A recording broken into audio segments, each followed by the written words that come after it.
let me begin. Okay. First of all, let G the reductive group split over FQ. Example, you may think of it as GLN, let's say the n by n invertible matrices. And let me fix a Borel and then also a maximum torus. So in this case,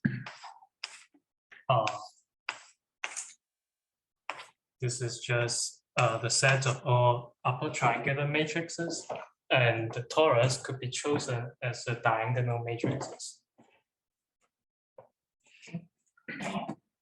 And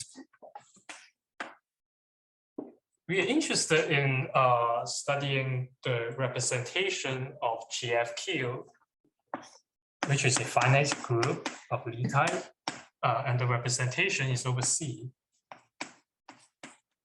There is a huge subject about this called deterministic theory, but today I just want to focus on a particularly simple family of a representation of this finite group. Namely, more precisely, let me first fix a character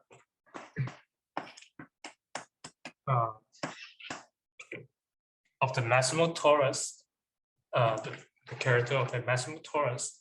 This is a finite abelian group.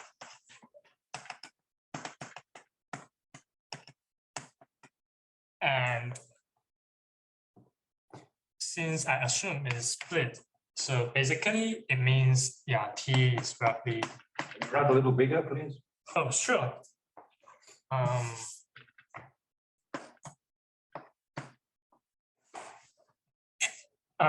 So this finite abelian group basically is just plenty of copies of FQ cross. Let me fix a character of this finite abelian group. Then I could do a standard procedure in representation theory, which is called induction. Basically, it says wherever you have a representation of a smaller group, you could induce it to a bigger group. And in this case, I view this chi as a character of the Borel subgroup. In this case, you just basically, wherever you have an element here, you just ignore the strictly upper triangular part, and then you could view this as a one-dimensional representation of the Borel. And this is a representation of GFQ. Since this category is semi-simple, to understand this object, we would like to study its endomorphism ring so that we could see how it decomposes. And you could check, or using some explicit model of this representation is equivalent to the following. Is a C-valued functions on this finite group such that it satisfies a transformation law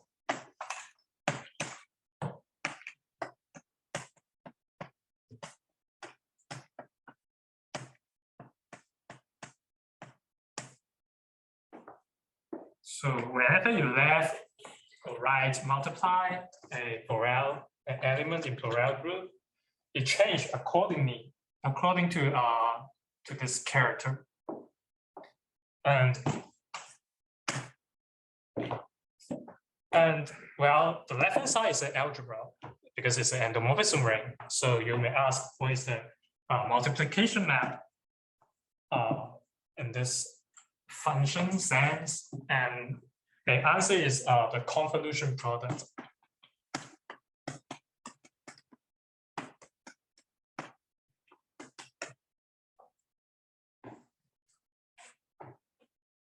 And yeah, this is so-called a monodromic Hecke algebra.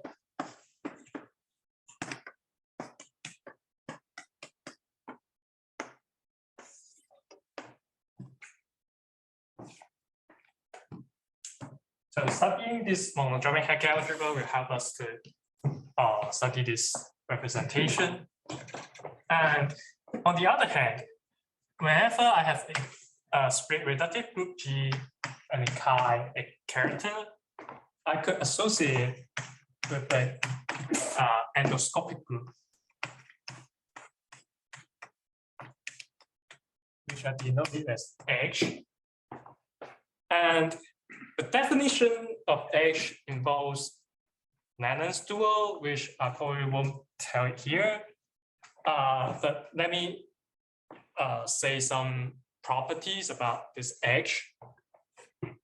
So this, first of all, this H depends on chi.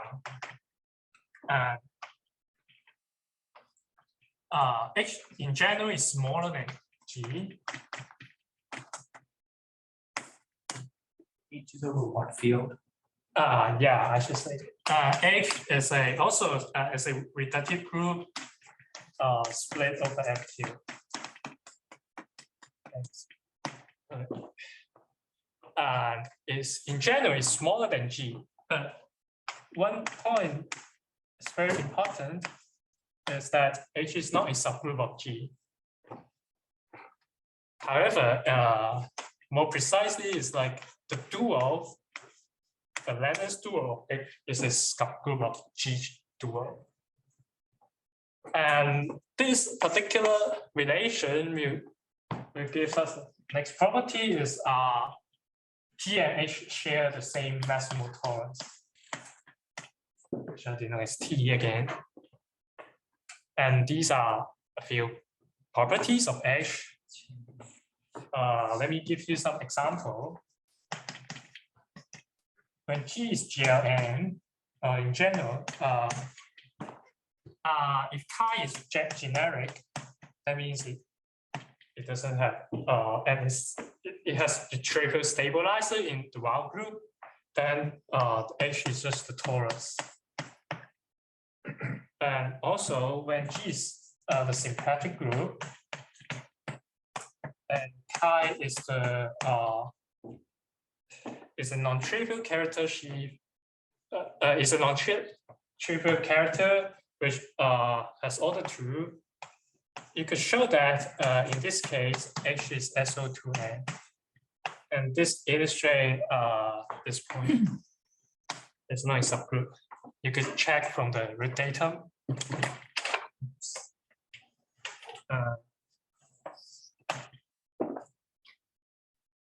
Here is a fact.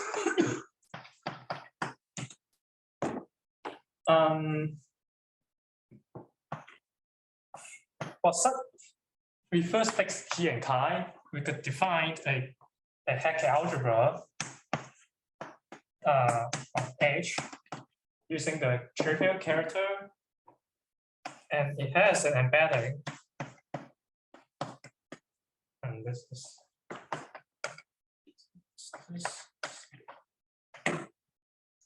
and there's a algebra embedding H trivial and back to H G chi. And moreover, if the center is connected, and this is an isomorphism. And Lustig has shown this embedding satisfies some nice properties, i.e. it preserves IC canonical basis. And yeah. So what is the notation this script H3? What is this notation? I should mention it. Oh, that's the monodromic Hecke. Yes. Yeah, because Hecke also started H. I don't know why people use endoscopic H, but it's unfortunate. But any questions? And all these things could be generalized to sheaf. So let me mention it. Like there is a categorified version of this Hecke algebra, which I denote as this. So basically, is you could think of it as some category consists of chain complexes, where each term in the complex is a sheaf, arithmetic sheaf on G, and it's more like graded sheaf. Yeah, because of the mixed properties. But let me again, I will not give the definition, but instead I will give some properties. First of all, is a triangulated category.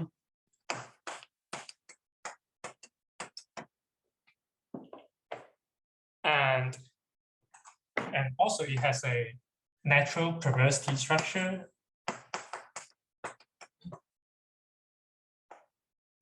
And secondly, this category is monoidal.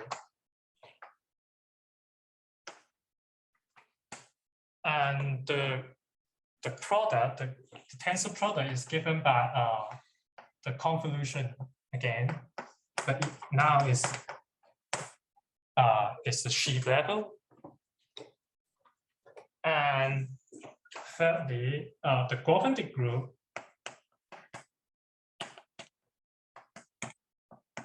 is roughly the same as the monodromic Hecke algebra. It's up to some way to integer, but yeah, let's ignore that small technicality. But basically, it's roughly the same as the monodromic Hecke algebra. And yeah, these are the main three properties. What's the N for internal? It means mixed.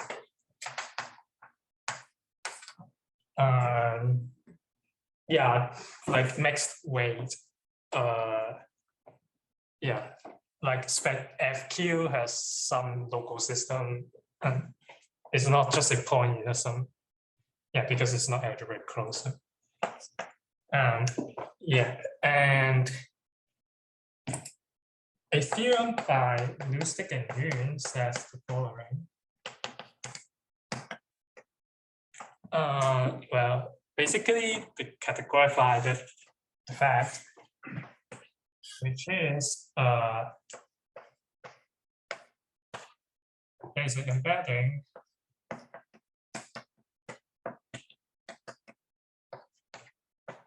monoidal embedding for the endoscopic group, trivial. And this is a monoidal embedding.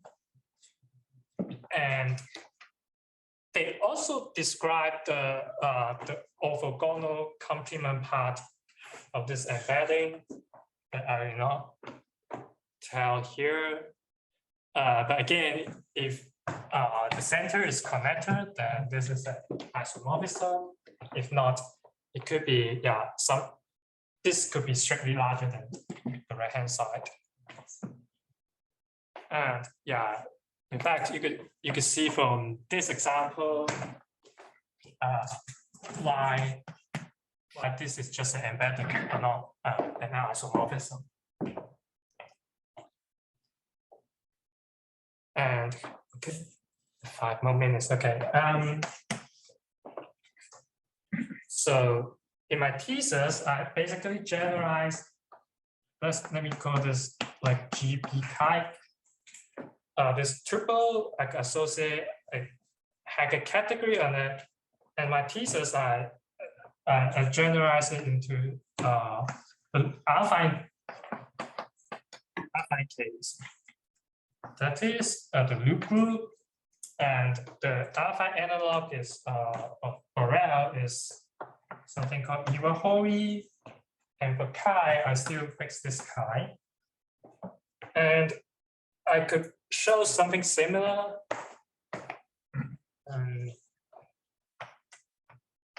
So let me just copy it again. This is called the affine monodromic Hecke category, and what should prove this? but I need to add a little circle because this affine flag variety, this is not connected. Because this is measured by pi1 of the edge, or actually center of edge. Yeah, so it could be disconnected. So I have to concentrate on the neutral component of this category. And this again is a tensor category, and it preserves IC sheaf to IC sheaf. These are the main properties. And there is an upcoming work which is collaborating with collaboration with myself and Jiwei Yun and Simon Zhu. Basically, we studied instead of studying GB chi or this LGI chi, we study the central extension of the loop group and some parahoric subgroup of LG and chi. LG is the central extension. P is some parahoric. And we could describe some relation between this and again with the standard with the endoscopic side and the trivial. And there are some interesting consequences if we discover this, once we discover the relation. For example, is the Reductive conjecture.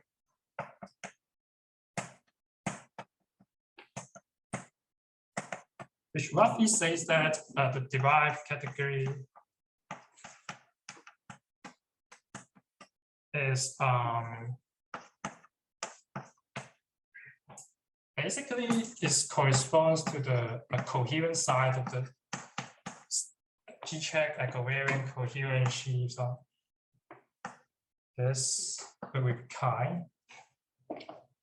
And well, one way to tackle this kind of conjecture is to first identify this with the endoscopic side and the endoscopic side. And then now we remove the chi, the monodromy, and then we could identify this using the reciprocal equivalence. And other application is when you take P is like the positive loop group, and chi is just the character on the central torus. Then is we could reprove the derived Satake or something called quantum Lennon Satake, whatever thing. Yeah, basically using this kind of relation. And I think, okay, that's it. Yeah.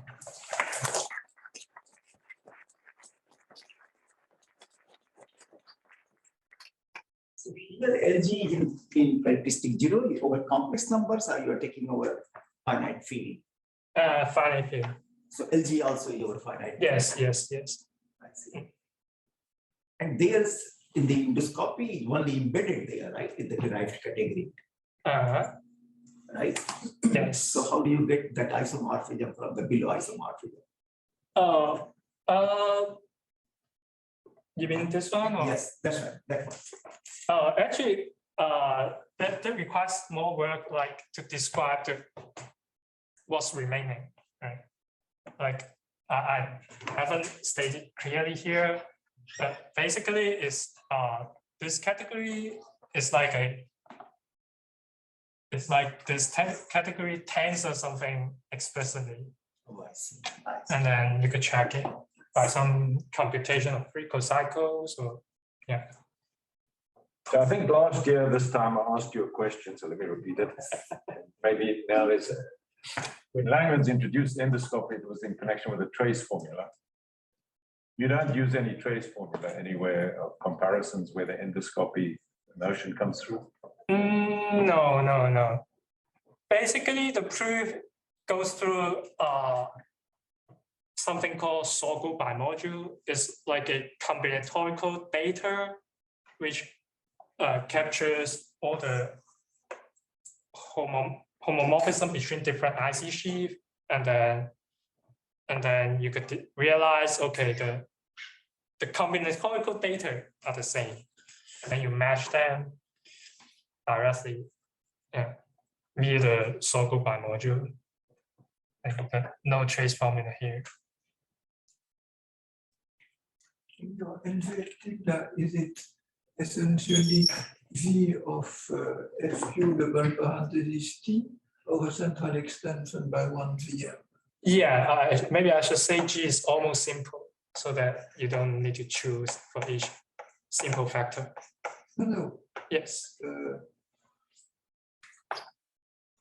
I'm thinking to something metaplectic. So you have the part of FQ double parenthesis T, the central extension of this group by FQ multiplicative. Yeah, I So should. which one do you use?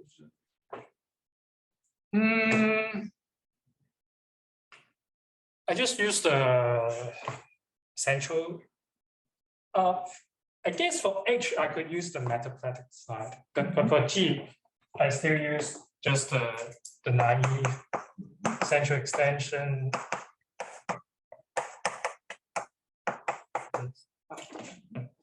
Maybe in your paper, this is K2, but yeah, just take the GM central extension.